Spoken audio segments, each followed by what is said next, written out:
अगर आप भी वृद्धा, विधवा या विकलांग पेंशन धारक हो तो आपको यह खबर अंत तक देखना चाहिए। क्या 20 जुलाई से कुछ बड़े नियम विधवा पेंशन, विकलांग पेंशन और यहां पर वृद्धा पेंशन पर लागू होने वाले हैं। 5 ऐसे कौन से नियम हैं जो इन तीनों पेंशनों पर लागू होने वाले हैं। अगर आप भी विधवा पेंशन या फिर वृद्धा पेंशन या फिर दिव्यांग या पेंशन धारक होंगे तो आप इसको लेकर अपना राय जरूर दीजिएगा। हमारे पीछे आप तस्वीर देख सकते हो और पढ़ सकते हो, 20 जुलाई से वृद्धा विधवा पेंशन पर 5 नए नियम लागू। अब कितना पैसा मिलेगा, किसको यहाँ पर होशियार रहना है और कौन लोगों का पैसा रुक सकता है। जैसा कि आपको पता है, भारत की सरकार और तमाम राज्यों की सरकार समय समय पर पेंशन नियमों में बदलाव करती है। बढ़ोतरी के साथ साथ कुछ ऐसे नियम भी आने वाले हैं जो आपको यहाँ पर देखना चाहिए। अब यहाँ पर आप देख सकते हो, हमारे जितने भी साथी होंगे, अगर ये वीडियो फेसबुक पर देख रहे हो या यूट्यूब पर देख रहे हो तो आप इसके बारे में अपना कीमती राय जरूर दो। अब देखिए, पहला जो नियम है ये बहुत ही साफ और सुथरी नियम है जिसको आपको देखना चाहिए और समझना चाहिए। देखिए, ई-केवाईसी और सत्यापन हुआ सबसे महत्वपूर्ण। अगर आपने ई-केवाईसी नहीं करवाया है और आधार सत्यापन नहीं करवाया है तो आपको पेंशन लेने में जुलाई के महीने में दिक्कत हो सकती है। अब यह मसला क्या है आप यहाँ पर देख लीजिए। कई राज्यों ने पेंशन धारकों के लिए आधार आधारित सत्यापन, जीवन प्रमाण, लाइफ सर्टिफिकेट और लाभार्थी सत्यापन को अनिवार्य बनाया है। सत्यापन नहीं होने पर आपकी पेंशन जुलाई से ही रोकी जा सकती है। तो यहाँ पर आप देख सकते हो किसे ध्यान देना है। अगर आप पेंशन धारक हो तो आप, अगर वृद्धा पेंशन धारक हो या आपके परिवार में कोई वृद्धाजन है वो पेंशन धारक है तो इस बात को ध्यान देना है और समझना है। विधवा पेंशन धारक अगर आप हो तो आपको भी देखना है। दिव्यांग पेंशन धारक हो तो आपको भी देखना है। लंबे समय से सत्यापन न कराने वाले लाभार्थी भी इस नियम को फॉलो करेंगे। अगर नहीं करेंगे तो उनका पेंशन रुक जाएगा और फिर कहेंगे कि हमारी जो पेंशन रुक गई है अब कैसे चालू होगी।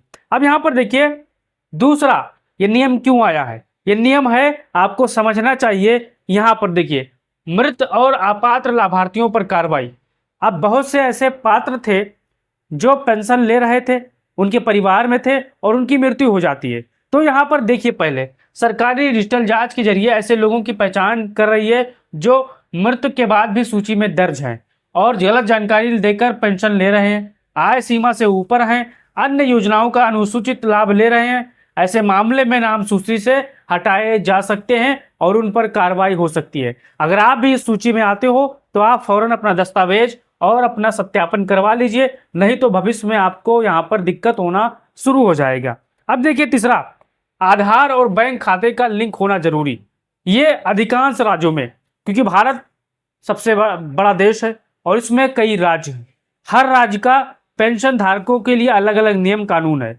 लेकिन यहाँ पर आप देखना है, अधिकांश राज्यों में पेंशन सीधे बैंक खाते में भेजी जा रही है। इसके लिए आधार लिंक बैंक खाता सबसे महत्वपूर्ण है और जरूरी है। अगर आपका खाता आधार से और मोबाइल नंबर से लिंक नहीं है तो आपका खाता डीपीटी माध्यम से नहीं आ पाएगा, क्योंकि यहाँ पर विशेष सही मोबाइल नंबर आपको देना है। बैंक खाते की सक्रिय स्थिति है और महत्वपूर्ण हो गई है। लगातार मैं आपको बता रहा हूँ, समय समय पर हर राज्य मजबूती के साथ ही कदम उठा रहे हैं। अब चौथा देखिए, उम्र और दस्तावेज की सख्त जांच। अब ये क्या है साथियों, पूरे भारत में, चाहे यूपी हो, एमपी हो, छत्तीसगढ़ हो, तेलंगाना हो या साउथ का स्टेट हो, यहाँ पर देखिए मैंने लाल हेडिंग में एक चीज हाईलाइट किया है। वो क्या है, कुछ जिलों और राज्यों में केवल आधार कार्ड के आधार पर उम्र मान नहीं किया जा रहा है। जन्म प्रमाण पत्र, स्कूल प्रमाण पत्र या अन्य आयु प्रमाण पत्र दस्तावेज मांगे जा रहे हैं। अब मान के चलिए आप वृद्धा पेंशन धारक हैं और आपका उम्र कैसे मापा जाए, तो आप आधार कार्ड अब मान्य नहीं रहेगा, उसके साथ साथ आपको जन्म प्रमाण पत्र भी लगाना पड़ेगा और स्कूल प्रमाण पत्र भी अगर होगा तो लगाना पड़ेगा, आयु प्रमाण पत्र भी देना पड़ेगा। सरकार ने ये नियम में सख्त बदलाव किए हैं। उम्र और दस्तावेजों की जांच यहाँ पर होने वाली है, आप तैयार रहिएगा। इससे सबसे ज्यादा परेशानी उन लोगों को हो सकती है जिनके पास जन्म प्रमाण पत्र नहीं है। अगर आपका भी जन्म प्रमाण पत्र नहीं है, आपकी उम्र कितनी है, मैंने जन्म प्रमाण पत्र को लेकर एक शानदार वीडियो बनाया है, जाकर आप देख लीजिए। चाहे आप 0 से 65 साल की उम्र में हो तो कैसे जन्म प्रमाण पत्र बना सकते हो वो बताया है। अब यहाँ पर आप देख सकते हो 5वां, फैमिली आईडी और डिजिटल रिकॉर्ड का उपयोग। देखिए उत्तर प्रदेश समेत कुछ राज्यों में फैमिली आईडी आधारित पहचान और डिजिटल मॉनिटरिंग को बढ़ावा दिया जा रहा है ताकि पात्र लोगों को स्वतः योजना से जोड़ा जा सके। ये उत्तर प्रदेश सरकार की पहल है जिसमें जो पात्र है डिजिटल मॉनिटरिंग को बढ़ावा दिया जा रहा है। अब हमारे जितने भी साथी होंगे इस नियम को आपको कैसा लगा, आप अपना राय इसको लेकर जरूर दीजिएगा।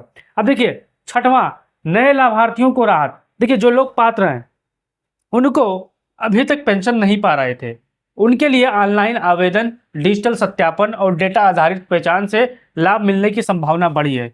तो अगर आप भी नए लाभार्थी हो, आपने भी न विधवा पेंशन लिया है, न वृद्धा पेंशन लिया है, न दिव्यांग या विकलांग पेंशन लिया है, तो आपको ये चीज़ें यहाँ पर अब आपको ऑनलाइन आवेदन करने होंगे, डिजिटल सत्यापन होंगे और आपका पैसा खाते में आता रहेगा। अब यहाँ पर देख सकते हो किन लोगों को पेंशन रुक सकती है।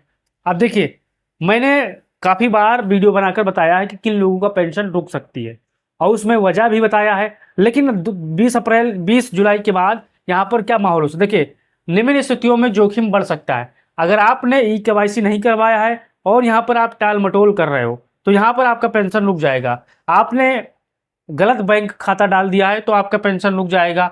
मृत्यु के बाद रिकॉर्ड अपडेट ना होने पर पेंशन आपका रुक जाएगा। आय सीमा से ऊपर जाने पर पेंशन आपका रुक जाएगा। फर्जी दस्तावेज मिलने पर आपका पेंशन रुक जाएगा। दोहरी पेंशन लेते जाने पर यहाँ पर आप पर कार्रवाई हो सकती है। तो अगर आप भी ऐसी गलती करते हो तो आपको यहाँ पर होशियार रहना है, आपको सही में दस्तावेज लगाना है। और यहाँ पर देखिए क्या पेंशन राशि बढ़ रही है, आपके जहन में आया होगा कि 1000 रुपये में क्या होने वाला है। तो मैं आपसे एक बात कहना चाहता हूँ, आप इस वीडियो को शेयर करिए ताकि ज़्यादा से ज़्यादा तक लोगों तक पहुँचे और पेंशन बढ़ोतरी की आवाज़ उठे।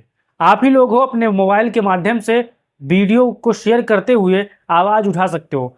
देखो वीडियो जितना वायरल होगा उतना सरकार इस पर ध्यान देगी। देखिए पेंशन राशि हर राज्य में अलग अलग है। कुछ राज्यों में बढ़ोतरी के प्रस्ताव घोषणाएं हुई है, लेकिन पूरे देश में 20 जुलाई 2026 से एक समान राशि लागू होने का कोई आधिकारिक आदेश नहीं है। देखिए भारत देश बड़ा है, कहीं पर 20 जुलाई को होगा, कहीं पर 21 को होगा, कहीं पर पहले हो जाता है। तो यहाँ पर आपको ध्यान देना है। आप अब अपना राय बताइए, क्या यूपी में या पूरे भारत देश में जहाँ से भी वीडियो आप देख रहे हो, जिस प्रदेश से देख रहे हो, क्या वृद्धा, विधवा, दिव्यांग पेंशन में बढ़ोतरी होनी चाहिए?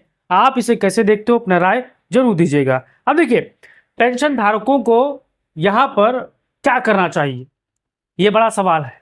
कोई बताने वाला इतना डिटेल में आपको नहीं मिलेगा पूरे यूट्यूब पर, मैं आपको आसानी से बताने वाला हूँ। देखिए आधार कार्ड आपको अपडेट रखना है, मोबाइल नंबर लिंक करके।